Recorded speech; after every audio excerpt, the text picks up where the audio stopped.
काय good morning. आता उठलोय, जाऊन आलो, आंघोळ वगैरे करून आलोय. आज तर संडे, काय असं काय एवढं काय काम बिम काय नाही आहे. तर मग बघूया पुढे काय आहे काय नाही. आणि मग आता जाऊया जरा बाहेर दुकानातनं जरा सामान आणायचं, सामान वगैरे आणून हे काय जसं तुम्हाला सांगितलं होतं की आज संडे, आता काम वगैरे ना कॉलेजचे असाइनमेंट्स आहेत ते करूया. मग जास्त असाइनमेंट वेळ लागेल, 2-2.5-3 तास लागतील. मग स्वतःला असाइनमेंट वगैरे करूया आणि मग बघूया कुठे जायचं असेल तर जाऊया. हे काय आता असाइनमेंट वगैरे केले, जास्त नाही थोडे गेले, 1.5-2 तास आपण बसलोय त्या असाइनमेंट वगैरे करायला. आता बाकी आहेत तरी पण असाइनमेंट करूया जरा वेळाने. आज इंडिया न्यूझीलंडची मॅच आहे तर ते मॅच वगैरे बघत होतो आपण, म्हणून मग आता जरा वेळाने करूया. हे काय आता आपण वरतीच बसलोय, असाइनमेंट वगैरे तर करत होतो, त्याच्यासोबत आपण मॅच पण बघत होतो.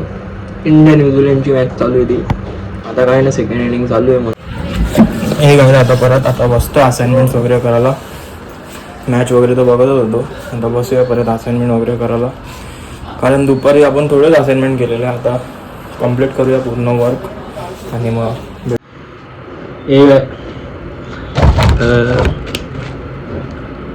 काय आता तुम्ही जसं बघितलं आज मॅच चालू आहे इंडिया वर्सेस न्यूझीलंडची. तर मग आता फायनली इंडिया जिंकली आहे. वरुण चक्रवर्तीने मस्तपैकी 5 विकेट घेतले आहेत आणि सगळेच चांगले खेळले. तसं पण हार्दिक पांड्याने पण चांगले रन मारले, म्हणून चांगला टार्गेट पण भेटला न्यूझीलंडला आणि मग जिंकलो पण आहे.